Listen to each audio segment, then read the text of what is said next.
दुश्मन को मारो कम, तड़पाओ ज्यादा। ये देश रहना चाहिए गैर बराबरी के खिलाफ इस लड़ाई में। नमस्कार, मैं हूं चित्रा त्रिपाठी और अब वक्त हो चला है जनहित का। नमस्कार, मैं हूं चित्रा त्रिपाठी और आप देखना शुरू कर चुके हैं जनहित। मैं इस वक्त पटना में मौजूद हूं और अब यहां पर ठंड का एहसास बढ़ने लगा है।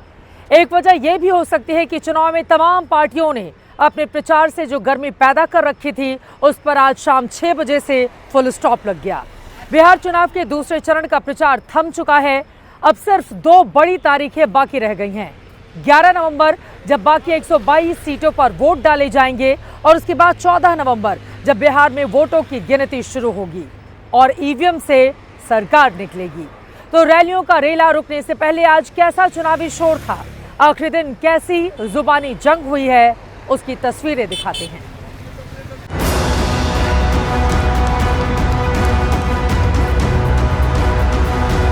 आरजेडी वाले, ये कांग्रेस वाले घुसपैठियों को बचाने में जुटे हैं।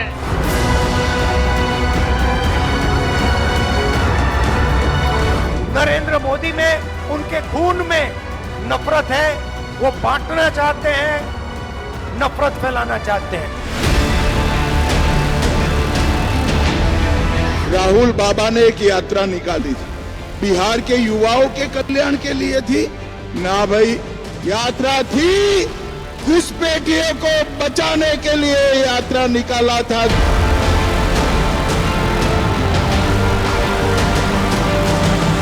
सब लोग हिंदू भाई लोग, मुसलमान भाई लोग, सब लोग एक हो जाइए। ये बिहार बनाने का चुनाव है, संविधान और लोकतंत्र बचाने का चुनाव है, भाईचारा बचाने का चुनाव है। पंचर बनाने के नाम पर आएंगे, घुसपैठियों का लॉन्चिंग पैड नहीं बनने देना है।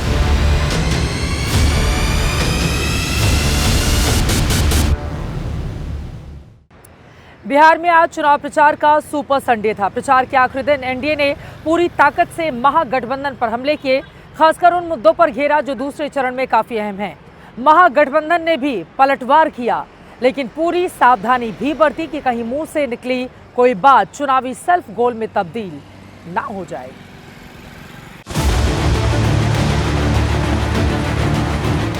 बिहार में विधानसभा चुनाव के प्रचार अभियान पर आज पूर्ण विराम लग गया। 11 नवंबर को होने वाले दूसरे और अंतिम चरण के मतदान से पहले वोटरों को अपने पाले में लाने के लिए आज सभी पार्टियों ने चुनाव प्रचार का पर्दा गिरने तक एड़ी चोटी का जोर लगा दिया। रफीगंज की जनता जिंदाबाद। बिहार के रण में आखिरी दिन एनडीए की ओर से मुख्यमंत्री नीतीश कुमार, गृह मंत्री अमित शाह, यूपी के मुख्यमंत्री योगी आदित्यनाथ, केंद्रीय कृषि मंत्री शिवराज सिंह चौहान और एलजेपी रामविलास के अध्यक्ष चिराग पासवान जैसे दिग्गज चेहरों ने चुनावी शोर थमने से पहले अलग अलग जिलों में ताबड़तोड़ रैलियां की। जबकि विपक्ष की ओर से प्रचार के आखिरी दिन एक बार फिर महागठबंधन के 2 सबसे बड़े चेहरे राहुल गांधी और मुख्यमंत्री पद के उम्मीदवार तेजस्वी यादव ने धुआंधार प्रचार किया। बिहार की सियासत का तीसरा किरदार यानी प्रशांत किशोर ने भी प्रचार के फाइनल राउंड में आज जन स्वराज के पक्ष में माहौल बनाने के लिए पूरा जोर लगा दिया।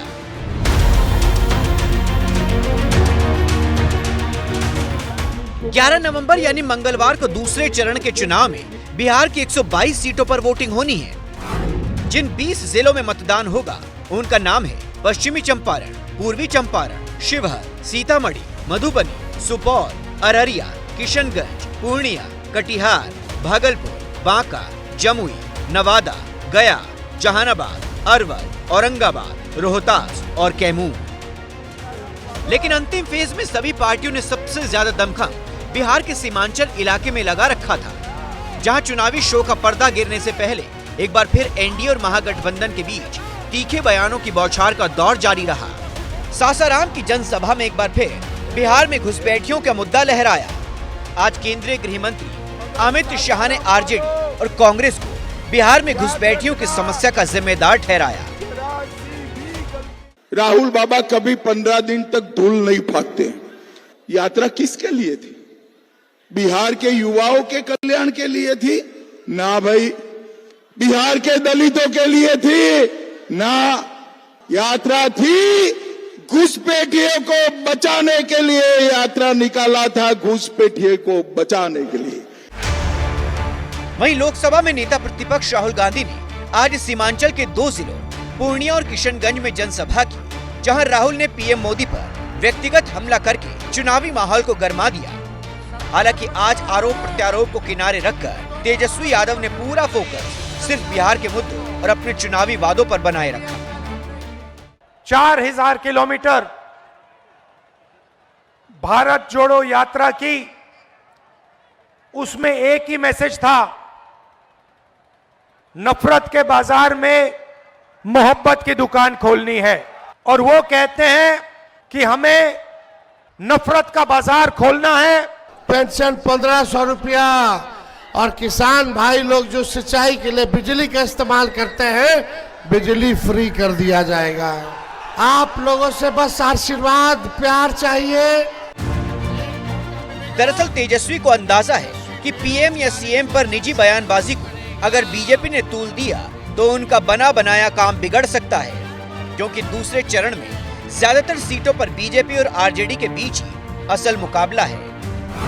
दूसरे चरण की 122 सीटों में से एनडीए की ओर से बीजेपी सबसे ज्यादा 55 सीट पर चुनाव लड़ रही है, जबकि जेडीयू 44, एलजेपी रामविलास 15, मांझी की हिंदुस्तानी अवाम मोर्चा 6 और कुशवाहा की राष्ट्रीय लोक मोर्चा 4 सीट पर मैदान में है। जबकि इस फेज में महागठबंधन से RJD 72 seat, Congress 37 seat, Mukesh Sahani की वीआईपी 10 सीट और बाकी सीट पर अन्य दल चुनाव लड़ रही हैं। हालांकि 6 नवंबर को पहले चरण की 121 सीटों पर बिहार में हुई 65% बम्पर वोटिंग के बाद एनडीए और महागठबंधन दोनों दावा कर रही हैं कि बिहार का मूड, बिहारियों का मिजाज और चुनावी लहर उनकी ओर है। लेकिन इन दावों का सच तब सामने आएगा जब चुनाव संपन्न होने के बाद 14 नवंबर को बिहार में वोटों की गिनती होगी।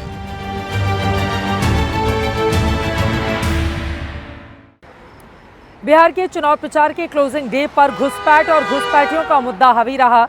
यूपी के सीएम योगी आदित्यनाथ ने आज बिहार के बॉर्डर एरिया में 4 रैलियां की।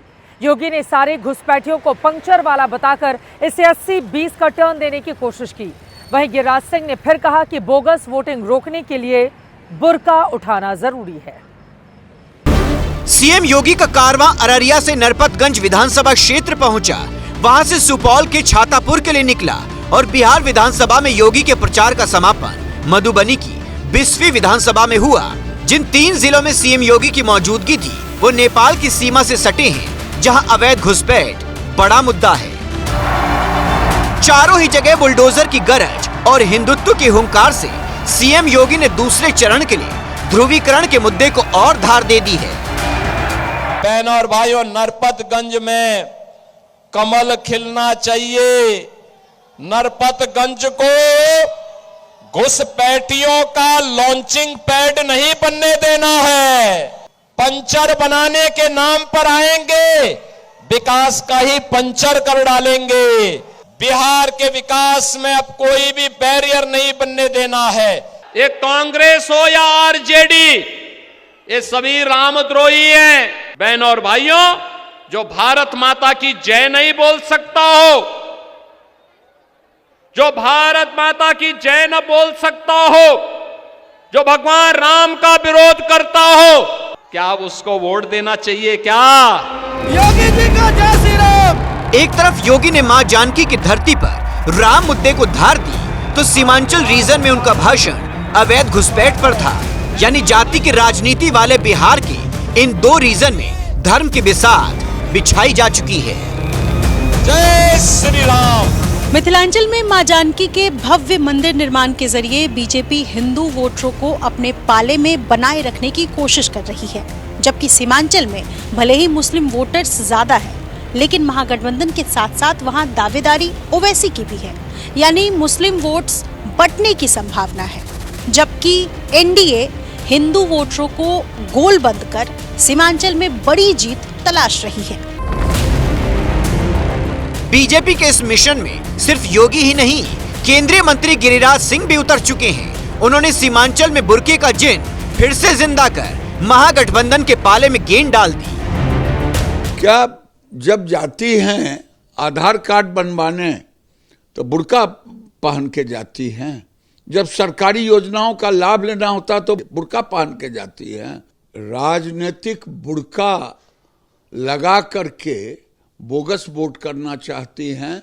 ये पाकिस्तान नहीं है जो यहाँ शरिया कानून है, उठाना ही पड़ेगा। यही भाषा वो बोलते हैं लोगों को डराने के लिए, नफरत फैलाने के लिए। हमें तो लगता है कि इस देश में एक एक वोट डालने का पूरा अधिकार है। हम तो वोटर के अधिकार के पक्ष में हैं और वोटर के अधिकार को कहीं भी बाधित करने की कोई साजिश होगी, कोशिश होगी, उसका सख्त हम लोग विरोध करेंगे। इससे पहले सीएम योगी ने जब बिहार में चुनाव प्रचार की कमान संभाली थी तो उन्होंने विकास वर्सेस बुर्का का नारा उछाला था और अब दूसरे दौर के मतदान से पहले बुर्के पर बवाल शुरू हो गया है। खबरों में आगे बढ़ते हुए बात आरक्षण की। बिहार के दूसरे चुनावी मुद्दों में आरक्षण का मुद्दा कहीं दब सा गया था, लेकिन प्रचार के आखिरी दिन इसमें भी वोटों की तलाश हुई। तेजस्वी यादव ने एनडीए को आरक्षण का दुश्मन साबित करने की कोशिश की। इस पर बीजेपी ने भी आरक्षण विरोध के पुराने पन्ने पलटने शुरू किए और लालू फैमिली को जबरदस्त घेरा।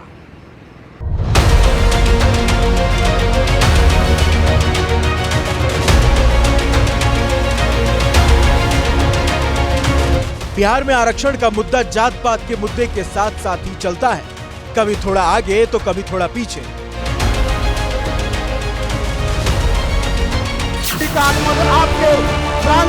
दूसरे चरण के चुनाव प्रचार के आखिरी दिन तेजस्वी यादव ने भी एक दाव फेंका। तेजस्वी जिंदाबाद जिंदाबाद जिंदाबाद। माहौल बनाया कि बिहार में आज 65% आरक्षण नहीं मिल पा रहा है, तो उसकी वजह है पीएम मोदी। प्रधानमंत्री जी हो या केंद्र के मंत्री हो, कोई भी लोग 65% जो आरक्षण हमारी 17 महीने की सरकार ने जो बढ़ाया था, उस आरक्षण के बारे में ये लोग कुछ नहीं बोल रहे। लोगों का आरक्षण खा करके बैठ गए हैं प्रधानमंत्री 65%। इधर तेजस्वी ने पीएम मोदी का नाम लेकर हमला किया, उधर बीजेपी ने भी बयानों की बमबारी कर दी। केंद्रीय मंत्री गिरिराज सिंह ने तेजस्वी को जवाब लालू परिवार के आरक्षण का जिक्र करके दिया। जनता के आरक्षण की बात नहीं कर रहे हैं, ये अपने राजनीतिक आरक्षण की बात कर रहे हैं। मुख्यमंत्री बनाएंगे किसी यादव को क्या? नाम घोषित करेंगे लालू यादव क्या? ये 2024 की बात है, जब बिहार में जेडीयू और आरजेडी की जुगलबंदी थी। नीतीश कुमार सीएम और तेजस्वी यादव डिप्टी सीएम थे। तब बिहार सरकार ने जाति सर्वे को आधार बनाकर आरक्षण सीमा बढ़ा दी थी। इसमें आरक्षण सीमा 50% से बढ़कर 65% कर दी गई थी। ये आरक्षण शिक्षा संस्थानों, सरकारी नौकरियों में था। इसका लाभ ईबीसी, ओबीसी, एससी और एसटी समाज को दिया गया। 10% आरक्षण को मिलाकर कुल आरक्षण 75% हो गया। लेकिन फैसले को चुनौती दी गई और 20 जून 2024 को पटना हाईकोर्ट ने इस संशोधन को असंवैधानिक घोषित कर दिया। बिहार सरकार ने रोक के खिलाफ अपील की, लेकिन 29 जुलाई 2024 को सुप्रीम कोर्ट ने रोक से इनकार कर दिया। आरक्षण का ये मामला अब भी सुप्रीम कोर्ट में है। महागठबंधन को लगता है कि वो थोड़ा भी ये नैरेटिव फैला पाया कि बिहार के लोगों को आरक्षण का बढ़ा हुआ फायदा दिलाने में मोदी और नीतीश ही बाधा थे, तो ईबीसी का बड़ा वोट बैंक खिंच सकता है।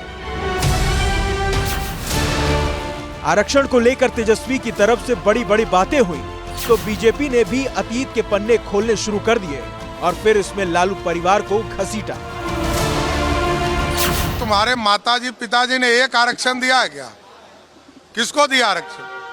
और दो चीज जानिए, इस देश में जब जब आरक्षण आया है तब तक भाजपा का समर्थन रहा है। लालू जी ने आरक्षण बिल को फाड़ा, महिला आरक्षण बिल को फड़वाया। और जातीय आरक्षण की इस चिकचिक के बीच सीएम नीतीश कुमार आज भी बड़े साइलेंट ढंग से प्रचार में लगे रहे। महिलाओं को आज भी बताना नहीं भूले कि सबसे असरदार आरक्षण उन्हें किसने दिया था। अगली बार के लिए हम कर रहे हैं 5 वर्ष में 1 करोड़ युवाओं को नौकरी और रोजगार, और हम लोगों ने तो 2006 में ही पंचायती राज संस्थाओं का काम कि 50% महिलाएं होगी, सब कुछ को करा दिए। बिहार में प्रचार थमने और वोट पड़ने के बीच का अब ये जो समय है वो है माइंड गेम का, और इस माइंड गेम की शुरुआत भी हो चुकी है। कांग्रेस एनडीए पर वोट चोरी का आरोप तो पहले से ही लगा रही थी, अब उसने फाइल चोरी का आरोप भी मढ़ा है। इस पर बीजेपी ने भी कहा है कि वोटर बड़ा समझदार है और वो नाटकबाजी को पहचानता है।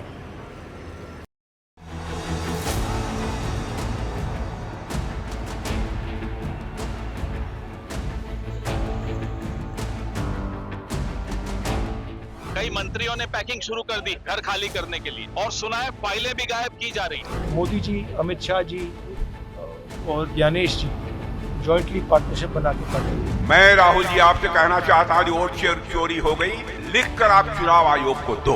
चुनाव आयोग पर आपका विश्वास नहीं है तो आप इस देश की सबसे बड़ी अदालत में, सुप्रीम कोर्ट में भी आप जा सकते हैं। दूसरे दौर के मतदान से ठीक पहले कांग्रेस ने एक और सनसनीखेज दावा किया है। वोट चोरी के शोर के बीच अब कांग्रेस ने फाइल चोरी का आरोप बिहार सरकार के मंत्रियों पर लगाया है। कई मंत्रियों ने पैकिंग शुरू कर दी घर खाली करने के लिए, और सुना है फाइलें भी गायब की जा रही। आजकल में अगर किसी सरकारी भवन में आग लग जाए तो समझ लीजिएगा सबूत मिटाए जा रहे हैं भ्रष्टाचार के।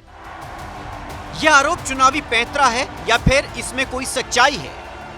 इसका जवाब बीजेपी भी विपक्षी दलों पर पलटवार करके ही दे रही है।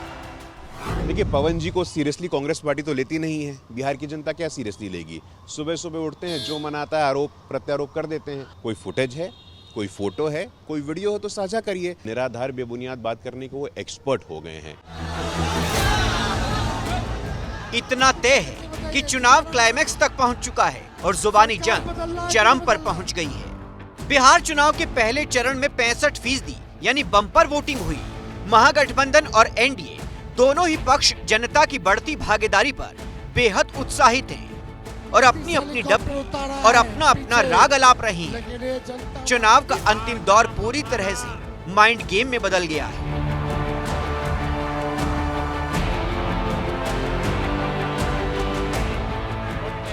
राहुल गांधी चुनाव शुरू होने से लेकर अब तक सैकड़ों बार वोट चोरी के आरोप विरोधी दल पर लगा रहे हैं। आज भी वो इसी लाइन लेंथ पर तीखे हमले बोलते रहे। नरेंद्र मोदी, अमित शाह और ये जो चीफ इलेक्शन कमिश्नर है ज्ञानेश, ये वोट चोरी कर रहे हैं। बिहार के युवाओं से कह रहा हूँ, बिहार के जो जनरेशन जी है उनसे कह रहा हूँ, हमारी सबकी जिम्मेदारी है, आपको सावधान रहना है। पोलिंग बूथ पे वोट चोरी नहीं होने देनी है।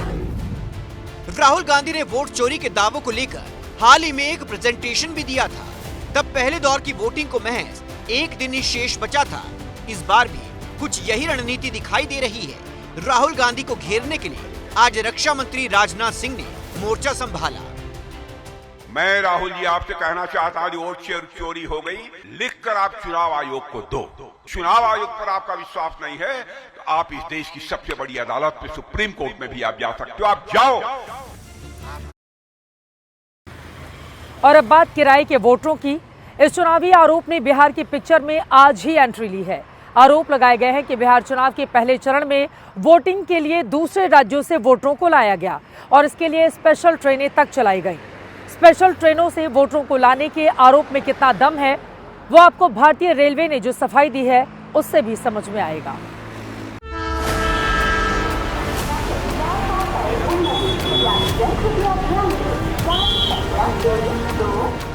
रेलवे मंत्री जी से, वैष्णव जी से पूछना चाहता हूं कि भैया वाकई में क्या ये स्पेशल ट्रेन चली या नहीं?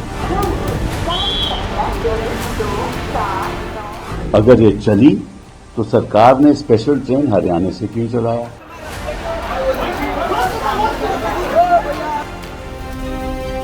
राज्यसभा सांसद कपिल सिब्बल ये तीखे सवाल रेल मंत्री से कर रहे हैं। अंतिम चरण में चुनाव के पहुंचने के बाद अब कपिल सिब्बल सच जानना चाहते हैं। रेलवे मंत्री जी से, वैष्णव जी से पूछना चाहता हूं कि भैया वाकई में क्या ये स्पेशल ट्रेन चली या नहीं? अगर ये चली तो सरकार ने स्पेशल ट्रेन हरियाणा से क्यों चलाया? जब छठ में तो चला नहीं पाए, और अगर वाकई में चली तो किस लिए? अगर तो ये जेन्युइन वोटर हैं तो उनके लिए तो स्पेशल ट्रेन की जरूरत नहीं है। अगर जेन्युइन वोटर नहीं है तो फिर काहे का आपने स्पेशल ट्रेन चलवाई? छठ पर्व और लोकतंत्र के महापर्व की तारीखें आगे पीछे ही थी, लेकिन जिस तरह कपिल सिब्बल और आरजेडी सांसद ने प्रेस कॉन्फ्रेंस कर बिहार की ट्रेनों से प्रोफेशनल वोटर्स बिहार भेजने का आरोप लगाया, उससे सियासी माहौल गर्मा गया है। आरजेडी के मुताबिक उनके शब्दों में प्रोफेशनल वोटर्स हरियाणा से बिहार पहुंचे और इसमें मिली भगत भी है। They are professional voters who will move from constituency to constituency on a particular day, and I'm sure they must be having all fake IB cards, those epic cards, for which Election Commission is always helping them, and which have been this thing has come in public domain in the last few weeks. इन आरोपों पर पहले railway की सफाई आई और फिर BJP ने कपिल सिब्बल पर पलटवार किया। मतदान एक तरह से लोकतंत्र का धर्म है। जो प्रवासी लोग हैं वे अपने अस्थायी पते पर जाकर मतदान करना चाहते हैं। जब वे मतदान करने के लिए जाएंगे तो अपेक्षित रूप से उनके लिए विशेष ट्रेन की व्यवस्था होगी। यानी लोकतांत्रिक रूप से लोगों को मोबिलाइज करने की जो प्रक्रिया है ये 50, 60, 70 के दशक में कांग्रेस भी करती थी। कपिल सिब्बल जी देश के जाने माने वकील हैं। गलत को सही करना और सही को गलत साबित करना उन्हें महारत हासिल है। अगर आपको कोई बहम है तो उसका कोई इलाज नहीं है। चुनाव से संबंधित किसी भी राजनीतिक दल की बुकिंग रेलवे के पास नहीं आई। रेलवे की ओर से त्योहारी सीजन को देखते हुए 30 नवंबर तक 12,075 स्पेशल ट्रेनों के फेरे लगाने का निर्णय हुआ था, जिसकी जानकारी और रूट सार्वजनिक किया गया था। छठ पूजा के दौरान आपने देश भर के कई रेलवे स्टेशनों पर भारी भीड़ देखी होगी।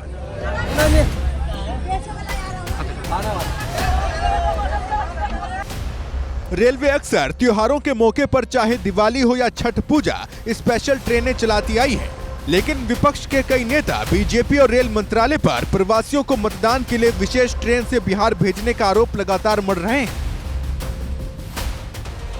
चुनाव आयोग इस मामले पर आगे क्या रुख अपनाता है ये जानना अहम होगा, लेकिन आरोपों की टाइमिंग भी सवालों के घेरे में है, क्योंकि चुनाव अपने अंतिम मुकाम पर पहुंच रहा है।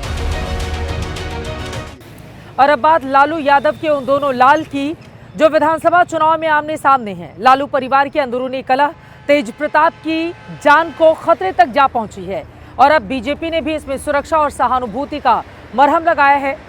देखिए कैसे एक जयचंद के खतरे ने तेजू भैया को Y+ सुरक्षा पहरा दिलवा दिया है।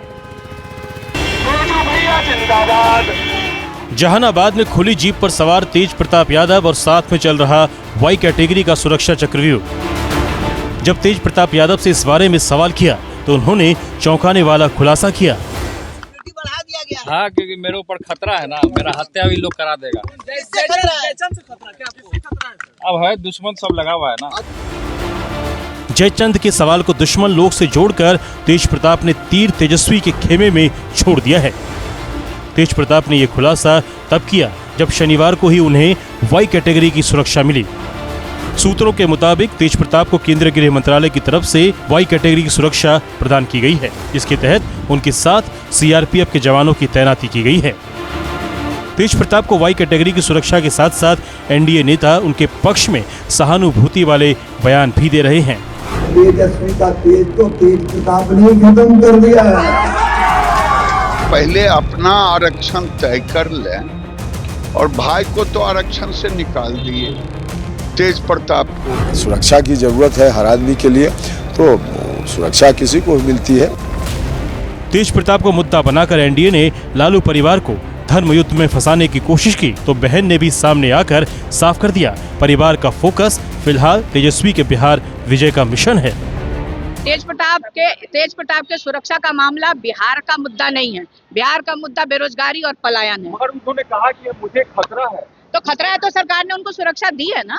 सुरक्षा जो सत्ता में बैठे हैं उनका मामला है, वो लोग देख लेंगे। लालू परिवार और तेज प्रताप के रिश्तों में भले ही खाई बरकरार हो, लेकिन तेज प्रताप बड़े भाई का फर्ज निभाना नहीं भूले। जन्मदिन के मौके पर उन्होंने तेजस्वी को शुभकामनाएं दी। तो तेजस्वी का जन्मदिन है, उसको जन्मदिन की ढेरों सारी शुभकामनाएं। उज्जवल भविष्य हो, आगे बढ़े, आशीर्वाद है। हालांकि जन्मदिन के मौके पर तेजस्वी चुनावी प्रचार में डटे रहे। हेलीकॉप्टर से जन सैलाब की तस्वीर लेकर उन्होंने बदलाव की हुंकार भरी है। क्या 14 नवंबर को तेजस्वी को बिहार की जनता बर्थडे गिफ्ट देगी या तेजस्वी का इंतजार बरकरार रहेगा?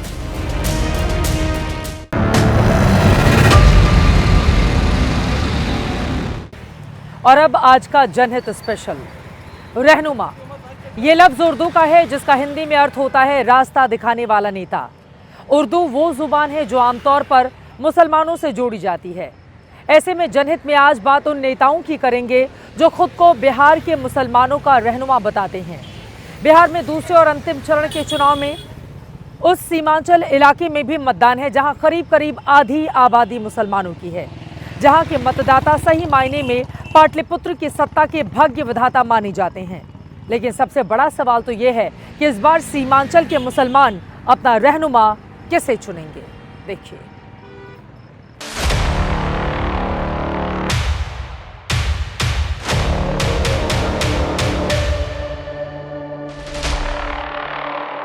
ओवैसी क्या बोलता है? तीनों को हराओ और सीमांचल को बनाओ। मोदी को हराओ, नीतीश को हराओ, तेजस्वी को हराओ और वो बैग वाले को हराओ। बस कानून का जो इन लोगों ने बनाया है, हमारी सरकार बनेगी तो उस बिल को हम लोग पूरे दान में फेंकने का काम करेंगे।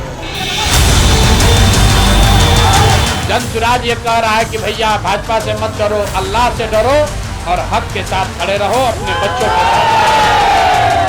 समाज में कितना विवाद होता था, कितना हिंदू मुस्लिम झगड़ा होता था, अब कोई झगड़ा झंझट नहीं होता। आरजेडी वाले, ये कांग्रेस वाले, ये लोग घुसपैठियों को बचाने में जुटे हैं।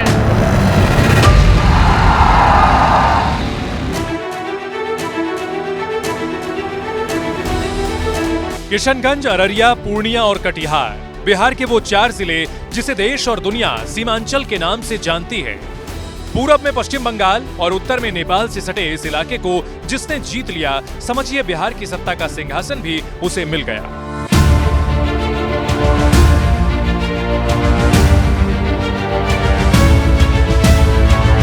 मौजूदा वक्त में आधुनिक मगध के सीमांचल में मुसलमानों की रहनुमाई के दावे मोटे तौर पर 4 किरदार करते नजर आते हैं।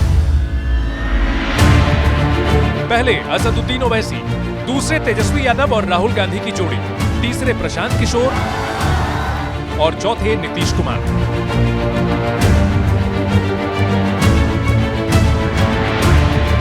इनमें सबसे पहले बात असदुद्दीन ओवैसी की, जो सीमांचल न्याय यात्रा के जरिए मुसलमानों का मुस्तकबिल और बिहार की राजनीति में अपनी नई मंजिल हासिल करना चाहते हैं,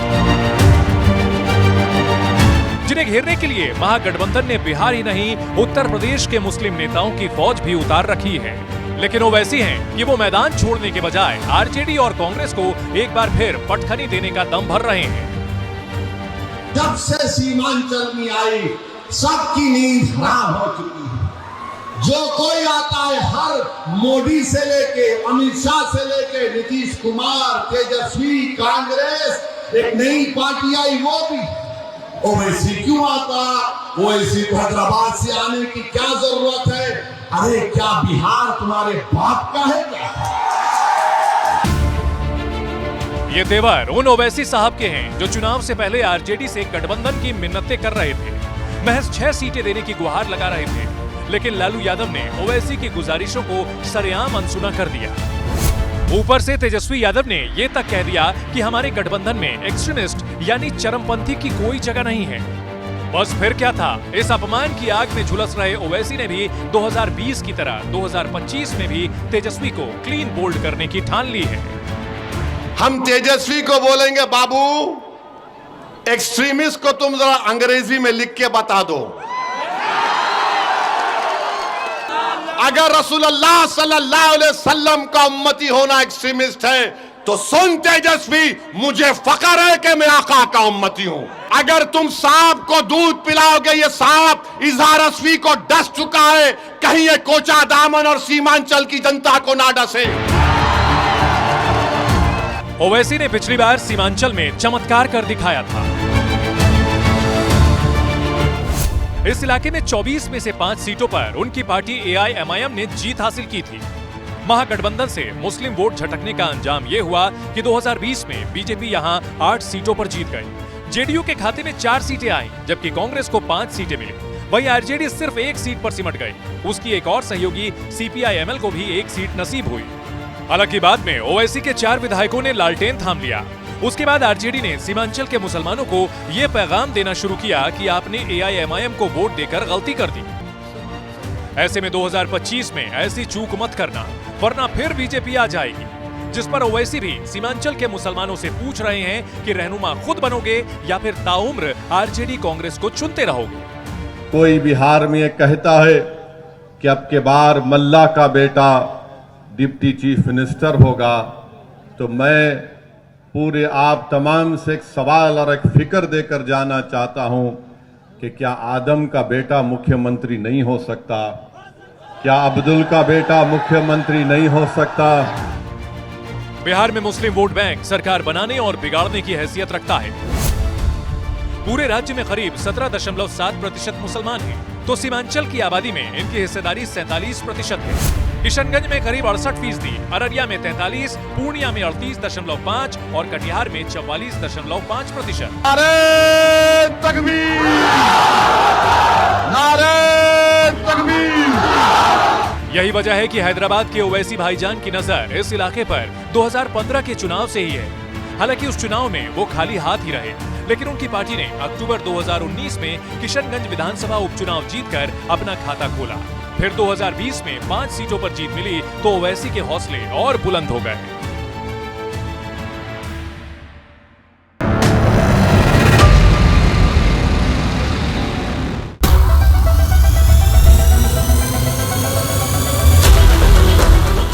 तेजस्वी यादव मुसलमानों को लुभाने के लिए देश की संसद से पारित वक्फ कानून को कूड़ेदान में फेंकने के दावे तक कर रहे हैं। भाजपा वाला अगर सबसे ज्यादा डराता है तो लालू जी से डराता है। चाहे कोई बिल ये लोग लाते हो, आप लोगों से हम कहना चाहते हैं, वक्फ कानून का जो इन लोगों ने बनाया है, हमारी सरकार बनेगी तो उस बिल को हम लोग कूड़ेदान में फेंकने का काम करेंगे।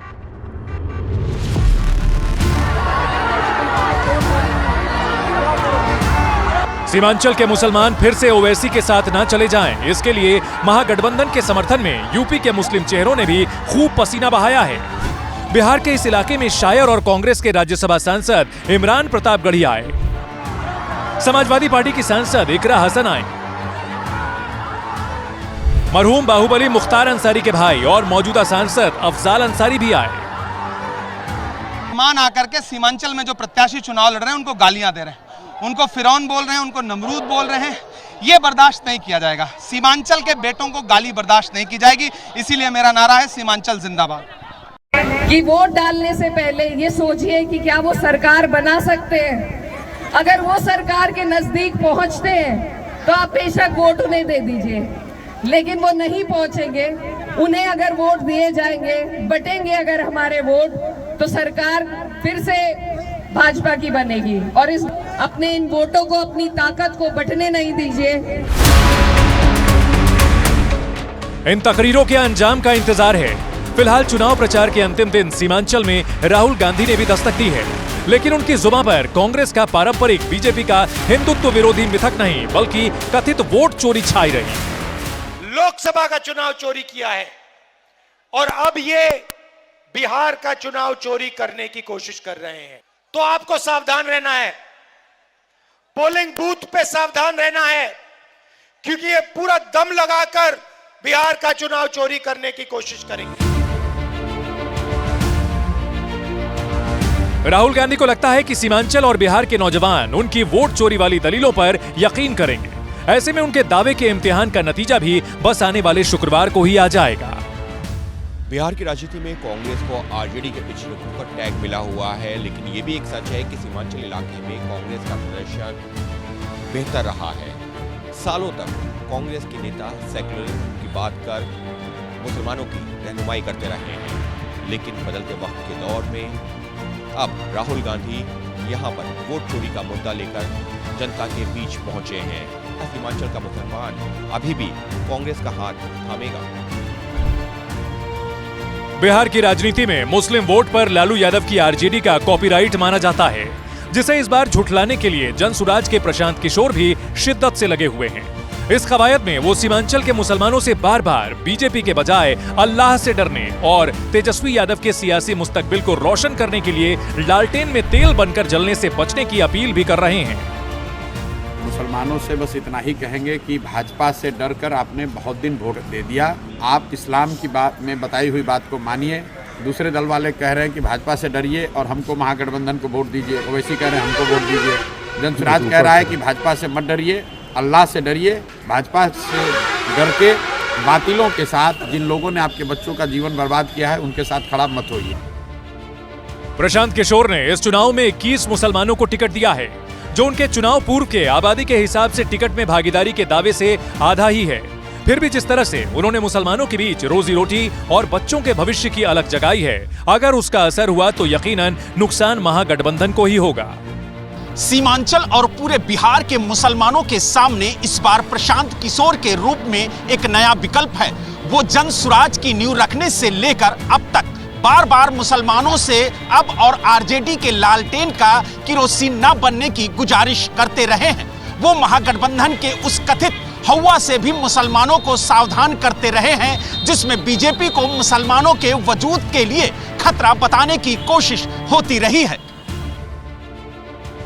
मुसलमानों में खासकर पसमानदा के हित में नीतीश कुमार ने भी अपने पहले 5 साल के कार्यकाल में खूब काम किए, जिसका इनाम भी उन्हें 2010 के नतीजों में मिला।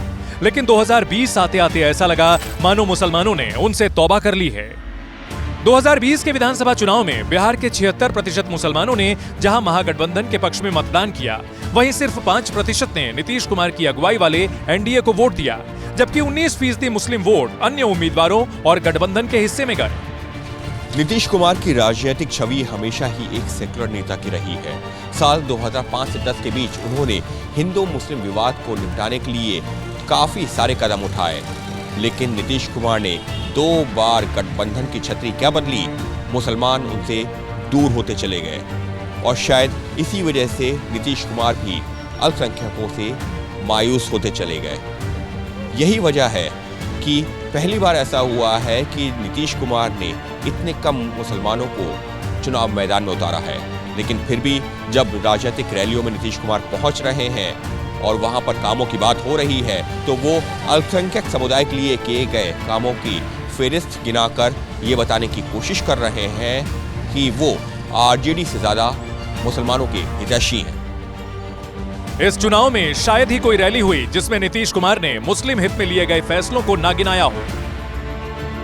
हमने 2006 से ही कब्रिस्तान की घेराबंदी शुरू कर दी, मैंने सब कुछ करवा दिया और बड़े पैमाने पर कब्रिस्तानों की घेराबंदी की जा चुकी है। अब कोई झगड़ा झंझट नहीं होता। तो जब वो लोग था तो कोई चीज नहीं करता था। सीमांचल पश्चिम बंगाल से सटा इलाका है। यहाँ के मुसलमानों का एक तबका बांग्ला भी बोलता है। बीजेपी का दावा है कि इन बांग्ला भाषी मुसलमानों में बांग्लादेशी घुसपैठिए भी हैं, जिन्हें वो देश निकाला देकर ही दम लेगी। इस नैरेटिव को खुद प्रधानमंत्री नरेंद्र मोदी ने भी सीमांचल समेत बिहार की तमाम रैलियों में बार बार पेश किया है। आरजेडी वाले, ये कांग्रेस वाले, ये लोग घुसपैठियों को बचाने में जुटे हैं। ये घुसपैठियों को बचाने के लिए भांति भांति के झूठ फैलाते हैं, गबगोले फेंकते रहते हैं, लोगों को गुमराह करने के लिए राजनीतिक यात्राएं निकालते हैं। गृह मंत्री अमित शाह भी सीमांचल में घुसपैठियों को जमींदोज करने की चेतावनी दे चुके हैं। बिहार में घुसपैठियों की कोई जगह होनी चाहिए क्या? ये लोग घुसपैठिए को बचाना चाहते हैं। घुसपैठिया हमारे युवाओं की नौकरी छीन रहा है। बिहार और देश से एक एक घुसपैठिए को चुन चुन कर हम निकालने का काम करें। चुनाव प्रचार के आखिरी दिन तो यूपी के मुख्यमंत्री योगी आदित्यनाथ ने अपने ही अंदाज में घुसपैठ के खिलाफ जुबानी बुलडोजर चलाया। ये लोग आएंगे, पंचर बनाने के नाम पर आएंगे, विकास का ही पंचर कर डालेंगे। नहीं बनने देना है, नहीं आने देना है। बिहार के विकास में अब कोई भी बैरियर नहीं बनने देना है। सीएम योगी यूपी की राजनीति में 80-20 का दांव चलते रहे हैं। ऐसे में सवाल ये कि क्या बीजेपी इस बार सीमांचल में भी इसी लकीर पर तो नहीं चलेगी, क्योंकि सीमांचल में 47% मुसलमान हैं, जबकि 53% हिंदू। ऐसे में अगर मुस्लिम वोट बैंक में चाहे बिखराव हो या फिर ये एक मुश्त किसी तरफ चला जाए, इसके उलट अगर ध्रुवीकरण हुआ तो निश्चित तौर पर फायदा बीजेपी को हो सकता है। नरेंद्र मोदी का नारा है सबका साथ, सबका विकास और सबका विश्वास, लेकिन इसके साथ ही उनकी ओर से बिहार चुनाव में सीमांचल में घुसपैठ के मुद्दे को खूब उछाला गया है। पीएम समेत बीजेपी के हर नेता ने अब की बार घुसपैठ और डेमोग्राफी में बदलाव के खतरे से सीमांचल को आगाह किया है। ऐसे में सवाल ये है कि क्या बीजेपी ने भी मान लिया है कि उसे मुस्लिम वोट मिलने से रहे। ऐसे में क्यों ना बाकी वोट को गोलबंद करने की कोशिश की जाए। ये गोलबंदी होती है या नहीं, इंतजार 14 नवंबर के जनादेश का है। फिलहाल एक हकीकत ये भी है कि सीमांचल के सारे मुसलमानों के एक ही धारा में बहने की बात 100% सच नहीं है, क्योंकि यहाँ के मुसलमानों के 3 वर्ग हैं, सुरजापुरी, कुल्हैया और शेरशाहबादी। सुरजापुरी और कुल्हैया जहाँ खुद को देसी मुस्लिम कहते हैं, वहीं शेरशाहबादी मुस्लिम को बाहरी माना जाता है। तीनों वर्गों की रहनुमाई अलग अलग रही है, लेकिन सबसे बड़ा सवाल तो ये कि अब की बार समूचे सीमांचल का रहनुमा कौन बनेगा।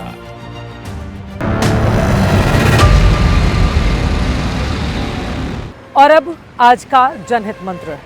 सेहत ठीक रखने के लिए कड़वी दवा पीनी पड़ती है और संबंध ठीक रखने के लिए कड़वे घूंट पीने पड़ते हैं।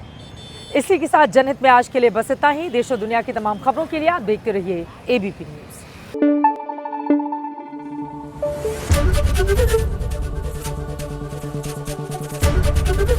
एबीपी न्यूज आपको रखे आगे।